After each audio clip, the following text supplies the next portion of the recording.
నా యొక్క biggest achievement ఏంటి అని అంటే, ఎవరైనా సరే ఒక స్కూల్లో చదివి అదే స్కూల్లో టీచర్గా వెళ్తే ఎలా ఫీల్ అవుతారో, అదే స్కూల్లో నేర్చుకొని అక్కడే ఇంప్లిమెంటేషన్ అనేది చేసి నేను ఈరోజు ఈ యొక్క డిజిటల్ స్వేచ్ఛ స్కూల్లో మీ అందరికీ లైక్ క్యాన్వాస్ గురించి కానీ వెబ్సైట్ గురించి కానీ చెప్పడం జరుగుతుంది. ఇది నిజంగా నాకు ఒక great achievement. So thank you sir, thank you very much ఈ యొక్క ఆపర్చునిటీ ఇచ్చినందుకు.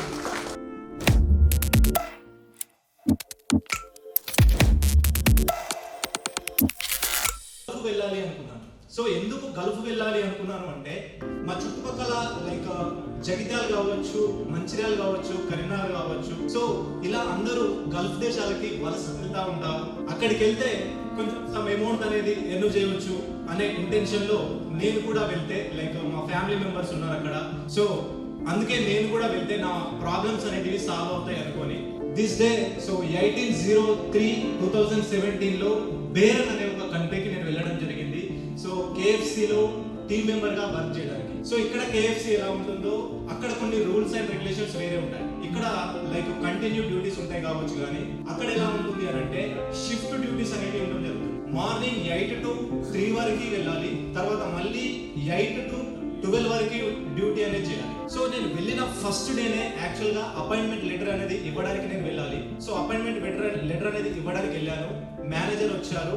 సో అతను చూసి ఒక 3 వరకు వర్క్ చేయన్నాడు. సరే 3 కదా అని చెప్పి నేను లోపలికి వెళ్ళి అంత అబ్జర్వ్ అనేది చేస్తున్నాను.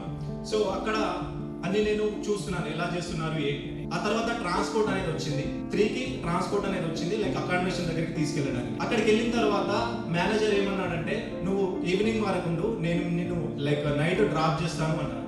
సర్లే అని చెప్పి సో నేను అక్కడే నైట్ వరకు లైక్ 7:30 వరకు అక్కడే డ్యూటీ అనేది నిల్చోనే కంప్లీట్ గా కూర్చోవడం అనేది ఏముండదు. సో మీకు ఆల్రెడీ తెలుసు, స్టోర్స్ లో చూస్తారు కాబట్టి. అలా 7:30కి మళ్ళీ ఎగ్జాక్ట్ గా ట్రాన్స్పోర్ట్ అనేది రావడం జరిగింది. సో నేను ట్రాన్స్పోర్ట్ దగ్గరికి వెళ్తే, నువ్వు ఉండే ఏరియాకి ఈ బస్ అనేది వెళ్ళదు అని అతను డ్రైవర్ చెప్పడం జరిగింది. సర్లే అని చెప్పి నేను ఇంకా ఒక 2-3 కిలోమీటర్స్ డిస్టెన్స్ లో ఉండేది. సో వాళ్ళ వచ్చేటప్పుడు రూట్ అనేది గుర్తుండే కాబట్టి నడుచుకుంటూ వెళ్ళడం స్టార్ట్ చేశాను. అలా వెళ్తున్న టైంలో కొంచెం ముందుకనేది వెళ్ళాను. మేనేజర్ నాకు కాల్ చేశాడు. సో శివ ఎక్కడ ఉన్నావు అని అడిగారు. సరే నేను ఆల్రెడీ వెళ్తున్నాను, ఇలా ట్రాన్స్పోర్ట్ అతను అకామిడేషన్ దగ్గరికి వెళ్ళను అన్నాడు. అని అన్న తర్వాత లేదు నువ్వు బ్యాక్ వచ్చాయి, నేను నిన్ను డ్రాప్ చేస్తా అన్నాడు. సరే అని చెప్పి డ్రాప్ చేస్తాడేమో అని చెప్పి నేను రిటర్న్ బ్యాక్ వెళ్ళాను. వెళ్ళిన తర్వాత అంటాడు, నువ్వు నైట్ 12 వరకు ఇక్కడ డ్యూటీ చేయి. లిటరల్ గా చెప్తున్నాను, ఆ రోజు నిజంగా అదే మేనేజర్ ముందు నేను ఏడ్చాను. ఎందుకనంటే అప్పటి వరకు నేను ఫుడ్ అనేది కూడా తినలేదు. అది కూడా చెప్తాను చూడండి. కంప్లీట్ గా మన ఫుడ్ అనేది అక్కడ దొరకదు. కంప్లీట్ కేఎఫ్సి నాకు కొత్త, ఒక విలేజ్ నుంచి వెళ్ళాను కాబట్టి అది ఎలా ఉంటుందో నాకు కూడా ఐడియా లేదు. సరే ఇంకా చేసేది ఏం లేక అక్కడే లైక్ ఒక హోటల్ పక్కన ఏదో లైక్ చిన్న స్ప్రింగ్ రోల్ లాంటిది ఏదో ఉంటే అది తిన్నాను. ఆ తర్వాత అలా 2 years నేను అలా అదే స్ట్రగుల్స్ అనేది మెయింటైన్ చేశాను. 2 years ఎర్లీ మార్నింగ్ 8కి నేను డ్యూటీకి వెళ్ళాలి, 3కి అకామిడేషన్ దగ్గరికి రావాలి. సో మళ్ళీ 7:30కి మళ్ళీ స్టోర్కి రావాలి, 12కి డ్యూటీ అయిపోతే ట్రాన్స్పోర్ట్ వచ్చేసరికి మళ్ళీ 2 o'clock అయ్యేది. సో 2 o'clock వస్తే 2:30కి నేను లైక్ నా అకామిడేషన్ దగ్గరికి వెళ్ళాను. అలా 2 years కష్టపడ్డాను. ఎందుకంటే నేను రిటర్న్ బ్యాక్ వెళ్తే మళ్ళీ నా ఫ్యామిలీ పరిస్థితి సేమ్ అవుతుంది. సో అది నా మైండ్ లో ఉంచుకొని 2 years తర్వాత నేను ఇండియాకి వచ్చాను. ఇండియాకి వచ్చిన తర్వాత లైక్ నాకు అంతకుముందు అక్కడికి వెళ్ళక ముందే ఫోటోగ్రఫీ అంటే ప్యాషన్ ఉండేది. సో ఆ ఫోటోగ్రఫీ చేయాలి అని చెప్పి వచ్చిన తర్వాత 2019లో వచ్చిన తర్వాత రామ్నగర్ లో ఒక అన్న తెలిసిన అన్న ఉండే. సో అతని దగ్గర నేను అసిస్టెంట్ గా జాయిన్ అయ్యాను. జాయిన్ అయిన తర్వాత ఫాస్ట్ గా నేర్చుకొని ఇవన్నీ నేను తీసిన వెడ్డింగ్ పిక్స్. సో ఇలా నా జర్నీ అనేది ఫోటోగ్రఫీగా కూడా నేను స్టార్ట్ చేశాను. సో చూడండి, ప్రతి ఒక్కరికి ఎవరికైనా సరే మనం ఏమి చేసినా ఇంట్లో పేరెంట్స్ కి నచ్చాలి. మరి ఎందుకో తెలియదు, నేను ఫోటోగ్రఫీ చేయడం మా వాళ్ళకి ఇష్టం లేదు. సో అదే టైంలో ఇంకా ముందుకెళ్ళాలి, ఎక్విప్మెంట్ తీసుకోవాలి అన్న నా దగ్గర ఎక్కువ అమౌంట్ అనేది ఉండేది కాదు. అదే టైంలో లైక్ అందరికీ తెలుసు కోవిడ్ కూడా వచ్చింది. సో ఒక 3 months ఖాళీగా ఉన్నాను, 4 months ఖాళీగా ఉన్నాను. నా ఫైనాన్షియల్ ప్రాబ్లమ్స్ అన్ని సేమ్ మళ్ళీ నేను బేరన్ వెళ్ళక ముందు ఎలా అయితే ఉండేనో సేమ్ మళ్ళీ అవే స్ట్రగుల్స్ అనేది నేను చూస్తున్నాను. అలా నేను చూస్తున్నాను, మళ్ళీ అవే ప్రాబ్లమ్స్ ఉన్నాయి. సో ఇంకేదో ఒక జాబ్ అనేది ఇక్కడ చేయాలి అని నా హైదరాబాద్ లో ఉన్న నా ఫ్రెండ్ కాల్ చేశాను. సో ఏదైనా జాబ్ చూడరా మామ అంటే, వాడు జాబ్ నువ్వు ఇక్కడ ఏమో లైక్ 9,000 10,000కి జాబ్ చేస్తే హైదరాబాద్ లో రూమ్ రెంట్స్ కూడా సరిపోవు. సో ఒక బైక్ కనుక ఉన్నట్టయితే డెలివరీ బాయ్ చేస్తూ లైక్ డైలీ ఒక 1000 రూపీస్ అయితే ఎర్న్ చేయవచ్చు అన్నాడు. సరే అని చెప్పి 70,000 మా మామ దగ్గర, మా మేన మామ దగ్గర లిటరల్ గా అతని దగ్గరికి వెళ్ళి నేను బెగ్గింగ్ చేశాను. 70,000 అప్పు తీసుకొని ఒక బైక్ తీసుకొని ఈ రోజు లైక్ 13/09/2022లో లైక్ ఇదే మియాపూర్, ఇదే కుకట్పల్లి ఏరియాలో స్విగ్గీ డెలివరీ బాయ్ గా నా జర్నీ అనేది చేశాను. సో చేస్తున్నాను, మనీ వస్తున్నాయి, డైలీ 1000 రూపీస్ వస్తున్నాయి. స్టార్టింగ్ జాయిన్ అయిన తర్వాత డైలీ 1000 చేస్తున్నాను, 30,000 వస్తున్నాయి, రూమ్ రెంట్కి వెళ్ళిపోతున్నాయి, ఓకే వెళ్ళాను.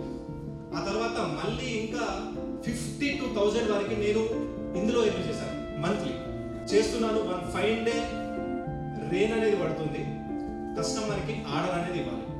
ఆల్రెడీ నేను చెప్పాను సార్ వర్షం పడుతుంది, కొంచెం ఆర్డర్ ఇవ్వడం లేట్ అవుతుంది అని. సరే అన్నాడు. సో మళ్ళీ 2-3 సార్లు కాల్ అనేది చేశాడు. సో నేను లిఫ్ట్ చేయలేదు యాక్చువల్గా. సో నేను వెళ్ళేసి ఆర్డర్ ఇచ్చాను. ఇచ్చిన తర్వాత అతను ఆ టైంలో నన్ను అనరాని మాటలు అన్నాడు. నువ్వు ఒక డెలివరీ బాయ్ అయినా ఇలా అంటే లైక్ మీకు తెలిసి ఉంటుంది ఆ మాటలు ఎట్లా ఉంటాయి ఏంటి అనేది. అలాంటి మాటలు అనడం వల్ల ఆ రోజు నా బ్రెయిన్ లో అదొక బల్బన్ మూమెంటా మరి ఏంటో తెలియదు, కానీ డ్యూటీ అనేది ఆఫ్ చేసి నేను డైరెక్ట్ గా రూమ్కి వెళ్ళిపోయాను. ఒకవేళ ఆ ప్లేస్ లో మీరెవరైనా ఉన్నట్టయితే లైక్ నాలాగా ఆ స్విగ్గీ డెలివరీ బాయ్ ప్లేస్ లో మీరెవరైనా ఉన్నట్టయితే మీరు ఎలా ఫీల్ అయ్యేవారో.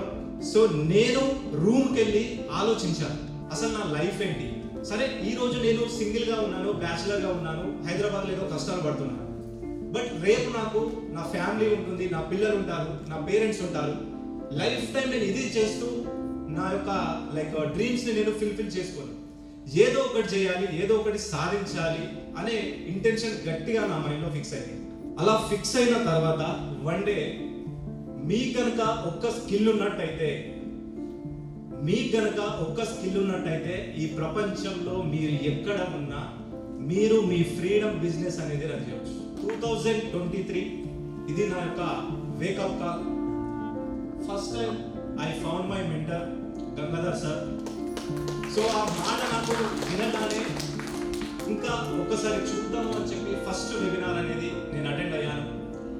సో చాలా కొత్త స్కిల్స్ అనేది చెప్తున్నాడు. నాకు ఎలాంటి టెక్నికల్ బ్యాక్గ్రౌండ్ అనేది లేదు, నేను పెద్దగా చదువుకోలేదు, తెలుగు మీడియం నాది కూడా. సో ఫస్ట్ టైం వెబినార్లోనే నేను లైక్ తీసుకోవాలి, కాకపోతే అప్పుడు డెలివరీ అమౌంట్ లైక్ 1 వీక్ ఒకసారి అమౌంట్ అనేది పడుతుంది, ఆ టైంలో పడలేదు. మళ్ళీ సెకండ్ వెబినార్కి అటెండ్ అయ్యి అప్పుడు నేను డైరెక్ట్గా jumped into the digital switch. So ఆ తర్వాత ఫస్ట్ వీడియోస్ అనేది రికార్డ్ చేయాలి. మణి పవిత్ర మేడం గారు చెప్పినట్టు, లైక్ జీవరాజన్ సార్ చెప్పినట్టు, మన గంగాధర్ సార్ చెప్పినట్టు ప్రతి ఒక్కరు వీడియోస్ అనేది క్రియేట్ చేస్తేనే మీరు ప్రతి ఒక్కరికి తెలుస్తారు, మీకంటూ ఒక విజిబిలిటీ అనేది ఉంటుంది. మీరు ఎక్స్పెక్ట్ కూడా చేయరు మిమ్మల్ని ఎవరు గుర్తుపడతారు ఏంటి అనేది అవాక్కవుతారు. నేను అలా అవాక్కైన వాడిని. రీసెంట్గా లైక్ సార్ మంచి ఎవరైతే ఉన్నారో సిద్ధార్థ్ సార్, సో అక్కడ కూడా నేను సార్ని చూశాను. సో సారు యాక్చువల్గా సార్కి వాళ్ళు తక్కువ తెలుసు, సార్ వాళ్ళకి ఎక్కువ తెలుసు. సో అందుకే ప్రతి ఒక్కరు వీడియోస్ అనేది చేయాలి. Like 13/05/2023 I started taking action. So ఇది నా ఫస్ట్ వీడియో మా విలేజ్లో ఇది. ఆ తర్వాత చూడండి, యాక్చువల్గా నాకు అక్కడ నేర్చుకోవడానికి ల్యాప్టాప్ లేకుండే. సో ఐ థింక్ ఇది నా డే 11 or 12 వీడియో అనుకుంటా. సో ఇది నా ల్యాప్టాప్ మా తమ్ముని దగ్గర, వాడు ఇక్కడే ఉన్నాడు. సో వాడి ల్యాప్టాప్ అనేది నేను తీసుకొని ఈరోజు కంప్లీట్గా ఆ స్కిల్స్ అనేది నేర్చుకొని లైక్ ఇంప్లిమెంటేషన్ అనేది చేశాను. సో చేస్తున్నాను, ఇంకా ముందుకు వెళ్ళాలి, నాకు దీంట్లోనే రిజల్ట్స్ కావాలి. ఇక నాకు ఏది వద్దు, దీంట్లో ఎన్ని అప్ అండ్ డౌన్స్ వచ్చినా, ఎన్ని స్ట్రగుల్స్ అనేది వచ్చినా నాకు ఇదే లైఫ్, నాకు ఇది తప్ప వేరే ఆప్షన్ లేనే లేదు. చచ్చినా బతికినా మొత్తం దీంట్లోనే, ఇంకా అది ఏమైనా కానీ. సో ఫాస్ట్ రిజల్ట్స్ కావాలి, నాకు ఒక హ్యాండ్ హోల్డ్ సపోర్ట్ కావాలి అని చెప్పి డైమండ్ మెంబర్షిప్లో నేను జాయిన్ అవ్వడం జరిగింది. డైమండ్ మెంబర్షిప్లో నేను జాయిన్ అయిన తర్వాత సార్ ఏమన్నారంటే లైక్ పర్ఫెక్ట్ కోసం అస్సలు చూడకండి. పర్ఫెక్ట్ కోసం చూసినట్టయితే మీకు రిజల్ట్స్ అనేటివి రావు, మీరు ముందుకు అనేది వెళ్ళలేరు. ఎవరైతే ఫాస్ట్గా యాక్షన్ తీసుకొని ఇంప్లిమెంటేషన్ అనేది చేస్తారో వాళ్ళకి మాత్రమే రిజల్ట్స్ అనేవి వస్తాయి. Without a funnel and without a ready course I got 2 sales in my second webinar. అసలు వెబినార్స్ ఎలా చేయాలో తెలియదు, నా కోర్సు రెడీ లేదు, నా ఫనెల్ రెడీ లేదు, ఏమీ కూడా రెడీ లేదు. సో ఫస్ట్ వెబినార్లో ఎందుకు రెడీ లైక్ నాకు సేల్స్ రాలేదు అని అంటే, నేను ఒక ఎమోషనల్ స్టోరీ అనేది చెప్పలేదు. ఈ విషయం సార్తో మాట్లాడినాక సెకండ్ వెబినార్లో ఎమోషనల్ స్టోరీ అనేది చెప్పాలి అన్నాడు. సో ఎమోషనల్ స్టోరీ చెప్పిన తర్వాత ఈ రిజల్ట్స్ అనేది నాకు రావడం జరిగింది. ఆ తర్వాత అలానే ఇంకా సార్ సపోర్ట్ అనేది తీసుకుంటూ రోడ్ మ్యాప్ అనేది నేను ఫాలో అవుతూ ఇన్ 5 months 2 lakh rupees అనేది నేను ఎర్న్ చేయడం జరిగింది. ఆ తర్వాత ఆల్ ఆఫ్ డ్రీమ్ అచీవ్. ఎలాంటి ల్యాప్టాప్ లేదు, ఏమీ లేదు. సో ఇప్పుడు ప్రజెంట్ ఇలా నా సిస్టమ్ని నేను బిల్డ్ అనేది చేశాను. కంప్లీట్గా నేను ఎక్కడి నుంచి నేర్చుకున్నానో, ఏవైతే ఎర్నింగ్స్ అనేది చేశానో, నా ఓన్ ఎర్నింగ్స్, నా ల్యాప్టాప్, నా సిస్టమ్స్, సో ప్రతి ఒక్క మైక్ అదంతా ఇది నా own building. So in 8 months 4,75,000 rupees అనేది నేను ఎర్న్ చేయడం జరిగింది. సో చూడండి, అలానే నేను కంప్లీట్గా ఇప్పుడు విలేజ్లోనే ఉంటున్నాను. మాకు ఒక ట్రాక్టర్ ఉందండి. సో ఆ ట్రాక్టర్ కోసం మా డాడీకి డీజిల్ తేవడానికి అప్పుడు యూజ్ చేస్తూ ఉంటాను. సో కంప్లీట్గా ఫ్యామిలీతోనే ఉంటున్నాను. అండ్ ఫైనల్గా మీ అందరికీ తెలుసు నా యొక్క బిగ్గెస్ట్ అచీవ్మెంట్ ఏంటి అని అంటే, ఎవరైనా సరే ఒక స్కూల్లో చదివి అదే స్కూల్లో టీచర్గా వెళ్తే ఎలా ఫీల్ అవుతారో, అదే స్కూల్లో నేర్చుకొని అక్కడే ఇంప్లిమెంటేషన్ అనేది చేసి నేను ఈరోజు ఈ యొక్క డిజిటల్ స్వేచ్ఛ స్కూల్లో మీ అందరికీ లైక్ క్యాన్వాస్ గురించి కానీ వెబ్సైట్ గురించి కానీ చెప్పడం జరుగుతుంది. ఇది నిజంగా నాకు ఒక great achievement. So thank you sir, thank you very much ఈ యొక్క ఆపర్చునిటీ ఇచ్చినందుకు. అండ్ నేను ఈ జర్నీలో నేర్చుకున్న 3 key lessons ఏంటి అని అంటే, మీ స్ట్రగుల్సే మీ స్ట్రెంత్. ఎక్కడ కూడా ఆ స్ట్రగుల్స్ని అస్సలు దాచకండి. Mentorship magic. సరైన మెంటర్ ఉంటే మీ యొక్క సంవత్సరాల టైం అనేది సేవ్ అవుతుంది. మీరు అనుకోవచ్చు యూట్యూబ్లో చూస్తాము లేదా ఇంకా వేరే దగ్గర చూస్తాము. లేదండి, మీరు అలా ఎన్ని ఇయర్స్ చూసినా ముందుకు అనేది వెళ్ళలేరు. కంపల్సరీ ఒక మెంటర్ సపోర్ట్ అనేది ఉండాలి. అప్పుడే మనందరం సక్సెస్ అనేది అవుతాం. సో ఆ తర్వాత ఇంప్లిమెంటేషన్ అనేది ఎవ్రీథింగ్. ఇంప్లిమెంటేషన్ అనేది ఎవ్రీథింగ్. నాలెడ్జ్ ఉండి కూడా యాక్షన్ లేకపోతే మీరందరూ జీరోనే. మీకు నాలెడ్జ్ ఉండొచ్చు, స్కిల్స్ ఉండొచ్చు, ఏవైనా ఉండొచ్చు. సో నాకన్నా ఎక్కువ లైక్ హై ఎడ్యుకేషన్లో ఉన్నారు కాబట్టి సో యాక్షన్ అనేది తీసుకొని లైక్ అది చేయకపోతే మీరు జీరోనే. సో ఫైనల్గా don't wait for the perfect moment. Perfection drives your energy. Start today. మీకు కావాల్సిందల్లా స్టార్ట్ చేయాలనే ధైర్యం, సపోర్ట్ చేసే మెంటర్షిప్ అనేది ఉండాలి. సో మీలో ఎంతమందికి నాలాంటి మెంటర్ కావాలి అనుకుంటున్నారు? అలానే నేను ఇలాంటి బ్యాక్గ్రౌండ్ నుంచి వెళ్ళొచ్చి, ఇలాంటి స్టేజ్ నుంచి వెళ్ళొచ్చి నేను సక్సెస్ అయినప్పుడు మీరు కూడా సక్సెస్ అవుతారా లేదా? Thank you very much.